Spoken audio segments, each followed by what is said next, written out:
warahmatullahi wabarakatuh. Waalaikumsalam warahmatullahi wabarakatuh. Alhamdulillahirabbil alamin. Wassalatu wassalamu ala asyrofil anbiya'i wal mursalin wa ala alihi washabihi ajmain. Amma ba'du.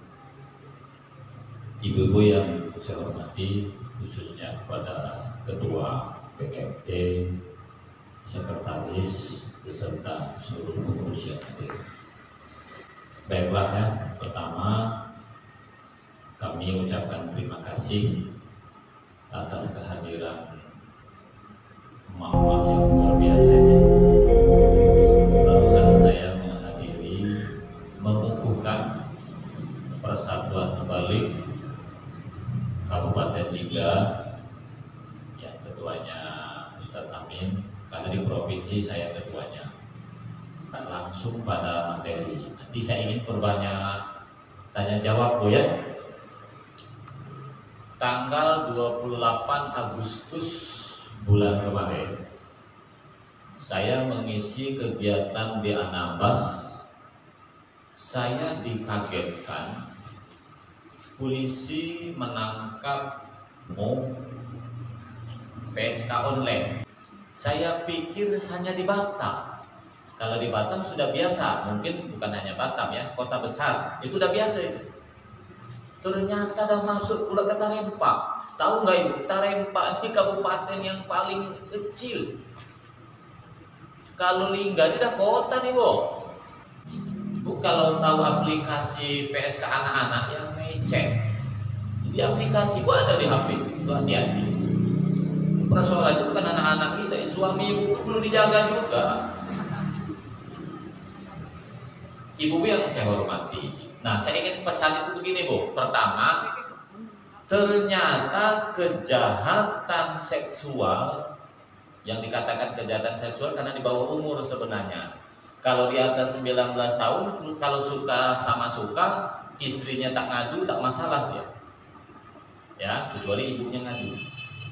Itu ternyata sudah sampai masuk ke kampung. Saya juga ingin ingatkan. Sekarang-kadang emak ini kan enak di Daya aja lah daripada anak aku di Batam. Nanti kalau anak aku di Pinang rusak. Ternyata anak bisa rusak juga walaupun ada di kampung. Gitu. Kenapa Bu? Sekarang antara kota dengan desa sudah disatukan dengan yang namanya tower. Di mana ada tower, kelakuan budak sama aja. Mau kota mau kampung. Dulu di Senayan mungkin ada mayem. Setelah ada tower sama juga. Sebelum ada tower jarang budak hamil sebelum nikah. Setelah ada tower nih Bu, aduh banyak pula anak-anak sekolah hamil duluan. Bukan tower itu yang menjadikan anak kita bunting, bukan. Pergaulan bebas sesama kita itu. Pertama Ibu suka atau tidak suka, wajib kontrol HP anak. Jangan diam aja Bu. Ini kadang-kadang emak nih belikan HP anak mau kontrol. Jadi Ibu cek HP anakku setiap hari. Jangan sampai lupa tak ngecek. Anak Ibu cek HP-nya semuanya. Supaya Ibu bisa ngecek HP anak, Ibu kuasai dulu, pahami dulu apa yang biasa dibuka anak. Kalau Ibu megang HP pun masih gemetar, coba macam mana?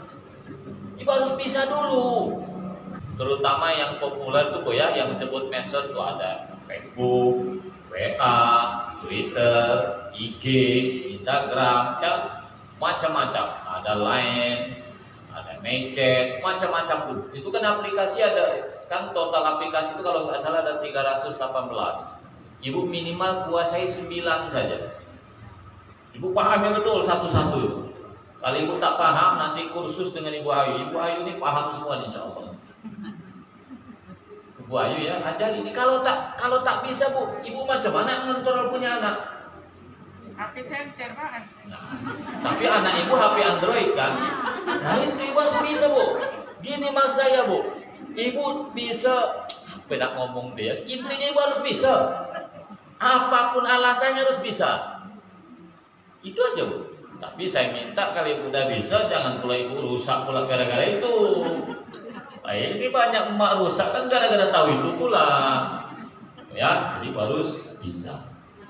Mulai sekarang ibu perlu belajar kepada yang bisa.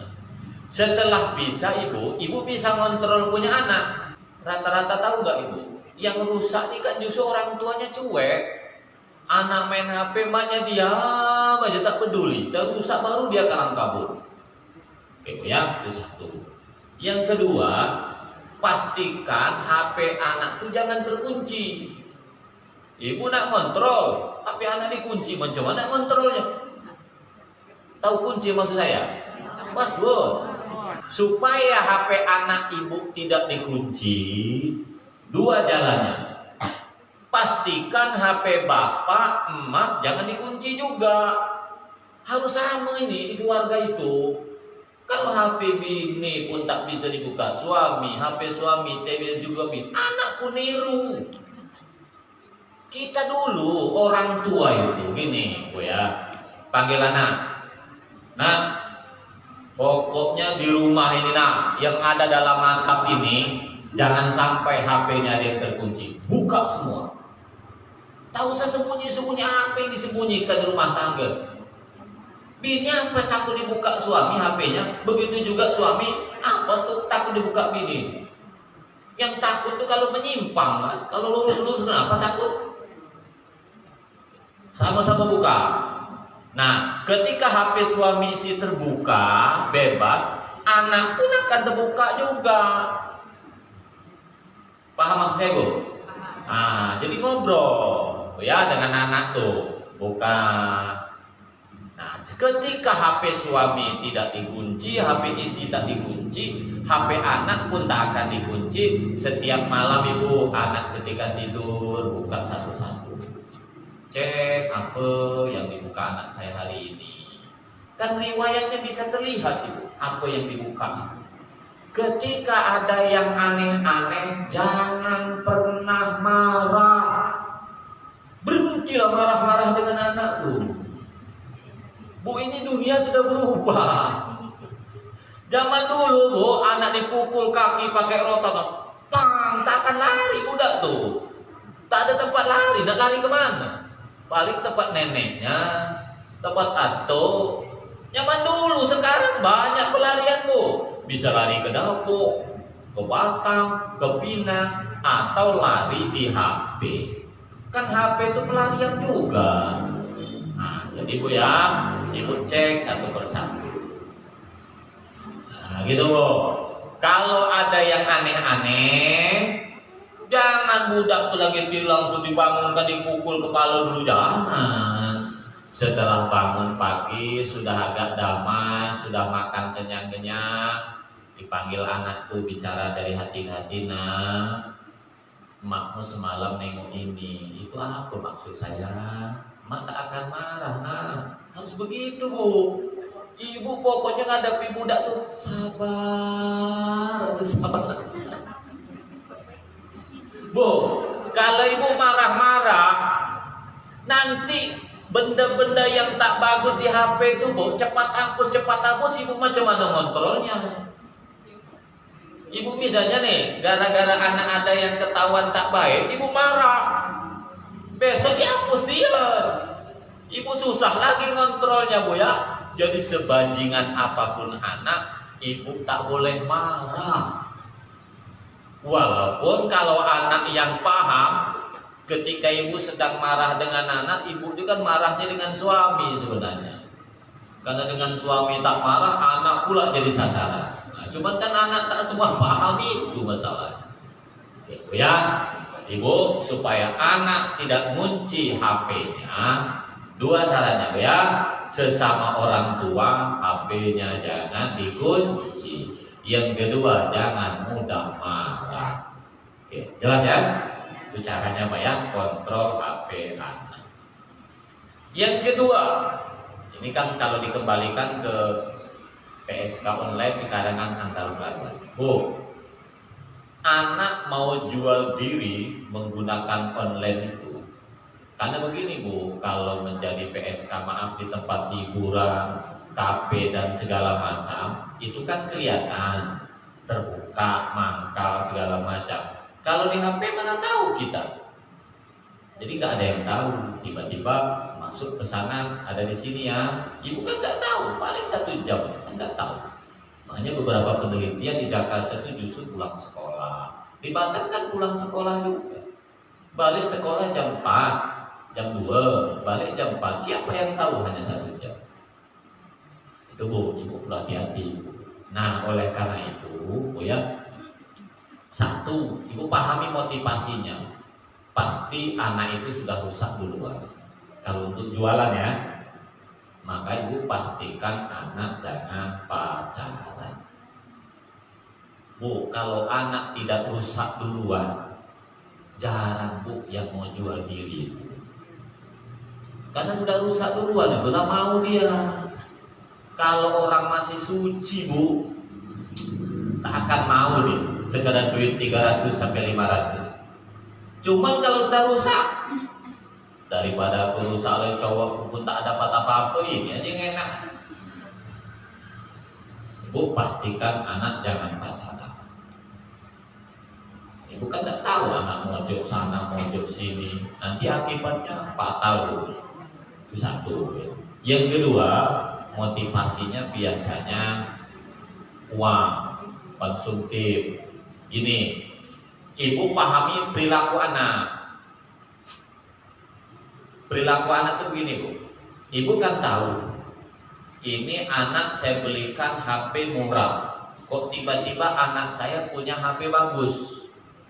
Ibu wajib curiga, karena maaf, orang jual diri itu 3 biasanya akan dibeli. 1, HP bagus. Yang kedua, baju bagus. Yang ketiga, bedak mahal. Saya ulangi, HP bagus, baju bagus, bedak mahal. Kalau mau ditambah, tapi di sini agak sulit, sering makan yang mewah-mewah.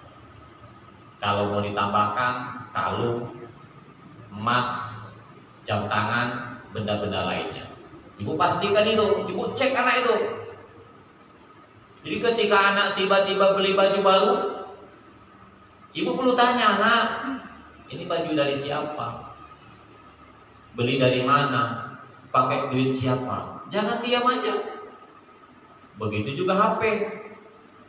Ibu belikan HP misalnya harga 1.200.000. Tiba-tiba anak kok bisa beli HP harganya 4 juta. Ibu perlu cek juga bedaknya bagaimana. Terus lihat kelakuan. Sesekali ibu intip juga anak ibu itu di kamar. Intinya dengan anak tidak boleh cuek, harus peduli seperti itu. Ya, biasanya Bu seperti itu, ibu cek pertemanan. Contoh, anak kita ini pakaiannya biasa-biasa, ya, bedaknya biasa-biasa, HP-nya biasa-biasa, tapi suka berkawan dengan anak pejabat atau anak orang kaya, HP-nya bagus, baju bagus. Ini kadang diejek, kau HP jadul pula kau pakai.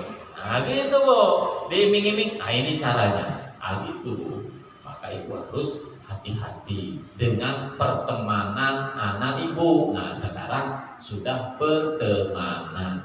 Nah supaya anak ibu betah atau kerasan di rumah kita, tidak lari sana lari sini, jalannya yang pertama pastikan rumah tangga ibu sakinah mawaddah warahmah. Rumah tangga ibu damai. Kalau tidak bisa damai, ya minimal seperti damai. Kalau nggak bisa rukun suami istri, ya minimal seperti rukun. Apa maksudnya Bu? Kalau nak berkelahi suami istri, pastikan jangan sampai ada anak. Itu dulu. Ibu tahan aja. Walaupun ibu geramnya nengok suami sama dengan nengok muka monyet, misalnya, pokoknya ada anak ibu diam dulu. Diam aja. Ya istilahnya gini Bu, biarpun pecah di perut, yang penting jangan keluar kentut. Nah, macam mana caranya? Ibu boleh saja marah ya dengan suami, tapi pastikan jangan sampai ada anak. Sebab Bu, anak ini kalau di rumahnya masih ribut saja terus Bu, seperti ikan di dalam air, tiba-tiba airnya keruh. Ikan tuh tak kerasa di situ aja lari sana lari sini dia. Kenapa? Karena airnya sudah keruh. Kalau rumah tangga ibu keruh, asik berkelahi aja suami istri Bu, anak itu malas Bu di rumah karena nengok emak bapaknya asik berkelahi saja terus. Paham Bu? Paham Bu? Jadi kalau marah dengan suami, pastikan jangan sampai ada anak. Caranya Bu, anak suruh pergi dulu. Ya, cara nyuruh anak pergi dulu, ibu kasih duit 100.000. Nah, di 100.000, kau pergi ke warung ya 1 jam jangan balik-balik. Kalau anak sudah pergi ya silakan berkelahi. Kalau anak tak pergi juga, tarik tangan suami itu, ajak ke lapangan, ajak ke kebun, bergulak di situ. Tapi jangan sampai ada anak. Itu kuncinya Bu ya. Paham Bu ya? Oke, jadi keluarga itu harus sakinah. Kalau tidak bisa sakinah, minimal seperti sakinah. Pokoknya pandai-pandainya macam mana caranya. Oh ya, saya kira bisa lah itu nahan diri. Ibu harus dilatih. Ini kadang emak-emak nih ketemu suami di kedai kopi, hati panas berkelahi pula di kedai kopi. Ya jangan. Yang kedua Bu, supaya anak ibu betah di rumah, ya pastikan ibu kontrol siapa teman-temannya atau lingkungannya. Karena orang ini tergantung lingkungan Bu. Dalam teori pendidikan, orang ini akan menjadi baik atau tidak baik Bu ditentukan 3. 1, lingkungan rumah, suami istri dalam rumah nih. Yang kedua, lingkungan sekolah. Yang ketiga, lingkungan masyarakat. Lingkungan sekolah 20%, masyarakat 20%, rumah, artinya di rumah kita itu 50%. Artinya yang paling menentukan adalah rumah kita sendiri. Ya. Nah, Ibu, memang kalau bisa Ibu, rumah tangga kita kalau ribut terus, masukkan anak itu ke pesantren jauh lebih baik. Di rumah tidak damai, di lingkungan lingkungan tuh gini Bu, ibu bapak di rumah baik, tapi lingkungan tak baik kan repot juga. Ibu udah baik nih, suami udah baik, bini udah baik, di rumah udah baik, tapi lingkungan masyarakat tak baik, anak bisa rusak juga. Memang kalau bisa anak tuh masukkan pesantren lebih baik. Cuman masalahnya anak tuh tak mau pula masuk pondok. Ini pula repotnya memang. Kalau ibu punya kampung, mungkin punya yang kebetulan tak ada tower, pindahkan budak tempat nenek yang tak ada tower pula. Cuman sekarang rasanya di desa pun sudah ada pula tower, kan repot juga itu. Ya sudah, kalau memang itu ibu harus melakukan tindakan, maka ibu harus hijrah, pindah, cabut habis. Ya itu pilihan memang. Contoh ibu di Linggane, ibu sudah baik suami istri, masyarakat tak baik, anak bakal rusak nih kalau di sini terus. Ya, anak masuk pesantren tidak mau, ya sudah pindah semuanya. Itulah pilihan. Berat Pak Mariono? Ya memang berat. Didik anak memang berat. Siapa yang ngomong gampang? Berat kok. Tapi persoalannya ibu pindah pun tak ada jaminan. Betul tidak? Repot memang. Maka kata kuncinya kita harus berjuang sampai kapan? Pertanyaan sampai kapan Bu? Kalau menurut hukum agama, kalau anak laki-laki sampai balik, kewajiban orang tua, berarti sekitar 15 tahun. Kalau anak perempuan sampai menikah. Jadi kalau ibu punya anak perempuan susah ngatur, cepat carikan suami, nikahkan cepat. supaya ibu bebas. Kalau denda, Pak. Hah? Kalau denda. Iya, macam mana caranya mau? Ini maksud saya, ibu tidak boleh putus asa sampai anak balik. Tidak boleh.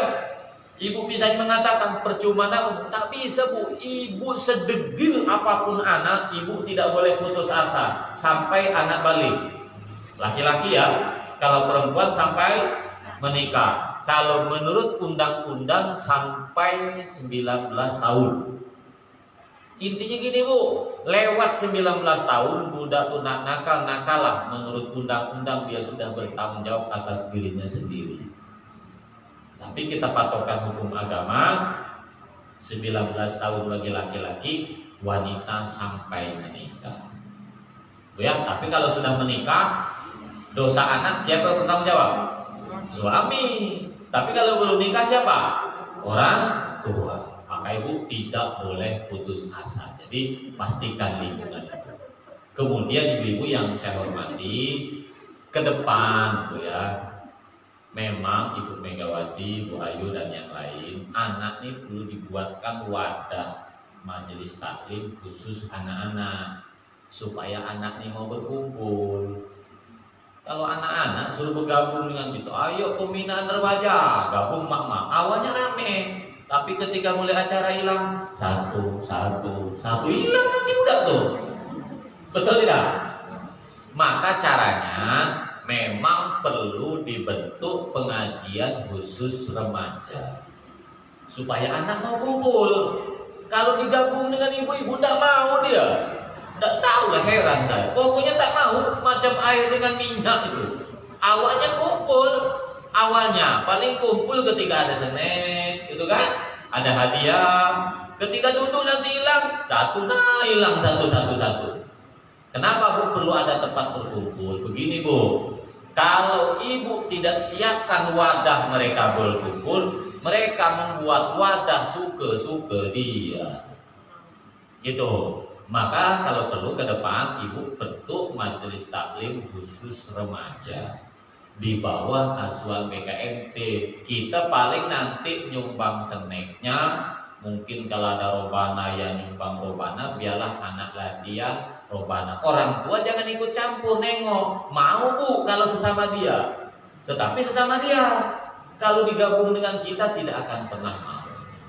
Nah, sebab kalau tidak dibuatkan wadah bu, anak itu nanti buat wadah suka-suka dia. Itulah suka ngumpul-ngumpul di mana. Intinya bu, kalau bisa ke depan untuk mengatasi kenakalan remaja, ibu perlu buatkan wadahnya. Lalu macam mana Pak membuatkan wadah? Kalau kita sulit, kita temui guru agamanya. Kalau di Batam, beda mungkin ya. Itu wali kotanya perintahkan kepada semua guru agama sebulan 2 kali anak itu dikumpulkan di masjid sesuai dengan yang terdekat per kecamatan. Nah, itu bagus juga, tapi guru agama yang nyuruh. Anak kita nih bu lebih taat dengan guru dari mana maknya lagi. Betul apa tidak? Nah itu. Memang nanti saya bisikkan juga dengan Pak Nizar, Bupati kita. Ya. Jadi Pak Bupati itu perintahkan Kepala Dinas Pendidikan agar guru agama mengumpulkan remaja di masjid terdekat saja, misalnya kecamatan. Digabung saja, jangan satu sekolah satu tempat. Tergantung keadaan lah narasumber seperti itu. Nah, emaknya mungkin bagus. Saya kira itu lebih bagus, sebab kalau emaknya yang nyuruh pening luar biasa. Kalau guru saya kira nurut lah, absen katanya kan, kumpul juga budak tuh.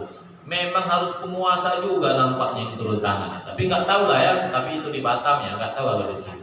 Sebulan 2 kali. Nah, gitu. Tapi belum pernah diadakan tuh ya.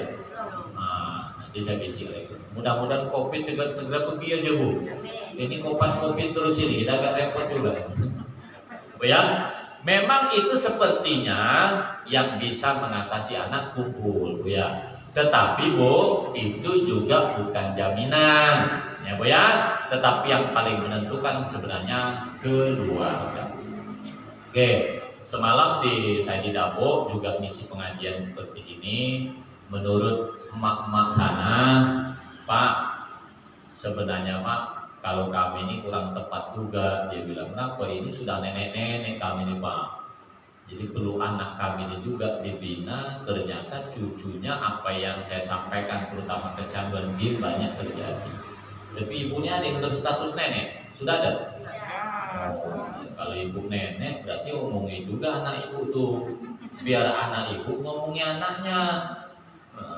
Itu Bu ya, ibu tolong briefing anak ibu itu supaya dia ngatur cucu itu. Nah sekarang nih Bu, problemnya lagi narkoba. Ibu hati-hati, narkoba itu banyak di warung-warung. Memang bukan narkoba. Contoh begini Bu, komik kalau dicampur air putih ini kan obat. Tapi kalau komik dicampur dengan teh gelas, nah itu narkoba. Kan itu problemnya. Ada 7 macam obat yang disebut anak-anak oplosan: komik, distro, antalgin, bodrek, ambimo, panadol. Ada satu lagi yang biasa dimainkan anak. Minum komik itu Bu, ketentuannya 1 hari paling banyak 3, pagi, siang, malam. Anak Bu sakit batuk pun tidak, minum komik itu 3 sekaligus. Teler Bu. Ibu aja susah tidur, minum komik sebiji ngantuk. Ini budak ini 3 Bu, sekaligus dicampur pula teh gelas. Coba ya, Antimo kalau kita beli 1000 sebiji, beli 3 biji, dilembutkan, digerus, gitu Bu, dimasukkan spray. Dalam hitung 15 menit itulah anak kita akhirnya keperawanannya hilang. Teler, kan cuma 3.000 aja Bu, modal Antimo 3.000, dilembutkan, dimasukkan dengan es teh, dimasukkan dengan es campur. Ketika diminum kan tidak terasa apa-apa anak itu. Rasanya es campur kan tidak pahit Antimo. Dalam hitungan 15 menit anak tertidur, dibawa semak-semak pelukan, dibawa rumah kosong, diperkosa antara sadar dengan tidak sadar. Nak ngomong apa? Berat tuh. Jadi ternyata narkoba itu di warung-warung kita gimana? Makanya Ibu yang punya warung atau punya tetangga punya warung, kalau beli obat anak-anak tolong tanya, nak batuk apa tidak? Ini batuk pun tidak, sakit kepala pun tidak, beli pula Paramed.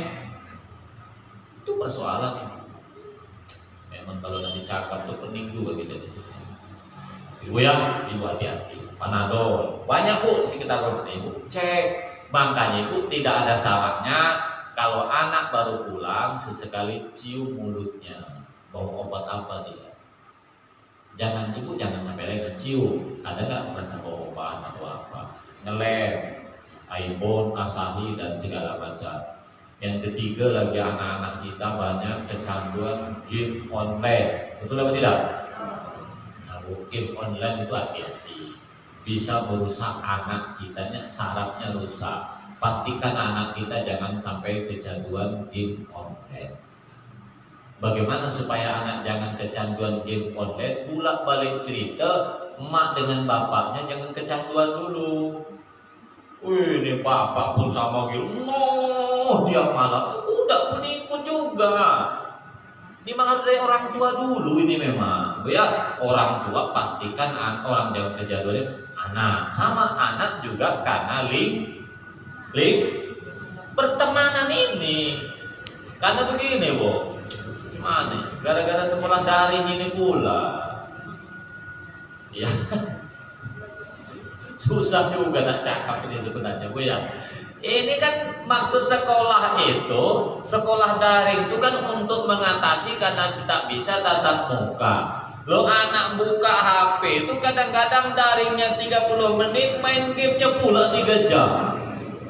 Kalau dimarah dengan mak, aku lagi online mak, lagi daring, daring apa daring terus. Kadang-kadang guru ini, mohon maaf kalau dia guru ya, penting juga kadang-kadang orang tua. Guru enak aja perintahkan, kau kerjakan nomor 1 sekian sampai sekian. Macam betul aja. Entah dikoreksi, entah tidak senilai guru. Saya pun tahu juga sebenarnya. Nah mestinya guru itu juga harapan saya kalau di sini ada guru, begitu perintahkan soal kerjakan 1 sampai 10 kata, mestinya kan ada penjelasan dulu. Ada tutorial. Tutorial kan bisa pakai video. Penjelasan. Sebab kalau ngambil di YouTube belum tentu sama dengan yang diperintah guru. Nanti kalau anak tak bisa ngerjakan, orang tua pula dikasih peringatan SP1, SP2. Loh, orang tua ini belum tentu sekolah juga. Kan repot juga itu. Kalau orang tuanya sarjana bisa. Loh, orang tua SD pun tak tamat. BBH kan? Iya Bang. Itu pun kadang guru tak mikir juga. Ya orang tua pula salah. Tolong anak gua awasi. Bukan tadi awasi, budak itu tak paham. Apa susahnya sih begitu berikan to'at diawali dengan video singkat? Kan bisa sebenarnya. Oh ya, tapi oke lah, mudah-mudahan COVID segera pergi aja ini sebenarnya Bu ya. Tapi di sini sudah mulai sekolah masuk langsung kan? Ya. Alhamdulillah. Mudah-mudahan tak ada lagi PPKM lagi Bu ya. Harapan kita seperti itu. Jadi Ibu, kenapa Bu saya ingin jelaskan jangan sampai ketemu langsung itu, jangan sampai banyak dari ini kaitan Ibu membatasi penggunaan anak menggunakan HP. Itu maksud saya. Sebab kalau masih daring-daring ini Ibu pun susah alasan. Jangan HP terus nak daring Bu. Nah itu pula alasan masa tiap hari nak daring-daring terus. Nah sementara Ibu wajib kontrol, kan repot itu. Oh ya, yang terakhir sebelum tanya jawab, Bu ya, saya ingin Ibu nanti silahkan kerjasama satu Bu ya, dengan RT, dengan RW, dengan tokoh-tokoh setempat untuk mengontrol pergaulan anak. Maksud saya mungkin ada di antara kita ini ada tempat anak mojok-mojok. Ini RT RW jangan diam. Ini kadang mak bapak kan tidak tahu. Misalnya Ibu di kampung apa nih? Kampung Masjid Sultan. Mojoknya kan bisa tempat jauh kan? Mestinya di sana jangan jangan cuek lah panggil. Siapa bapak engkau? Di mana rumahmu? Saya kira kalau masyarakat nih kompak, tak terlalu lah. Ini persoalannya cuek-cuekan, tidak boleh.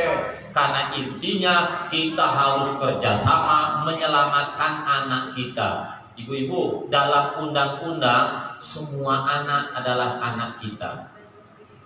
Gini maksudnya Bu ya. Kalau ada anak orang dianiaya di depan kita diam. Saya ini bisa dipenjara Bu. Saya ulangi. Ada anak orang dianiaya orang, saya diam. Saya bisa masuk penjara. Karena semua anak adalah tanggung jawab kita. Jadi tidak boleh, itu bukan anakku, tidak boleh. Dalam undang-undang itu Bu, semua anak adalah anak kita. Nah ibu-ibu ini kan kadang-kadang ada orang mojok. Sudahlah, bukan anak aku pun. Itu nggak boleh Bu. Harus kebersamaan.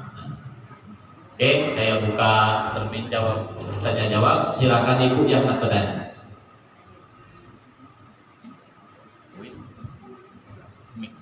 Saya mau ke toilet sebentar Bu ya.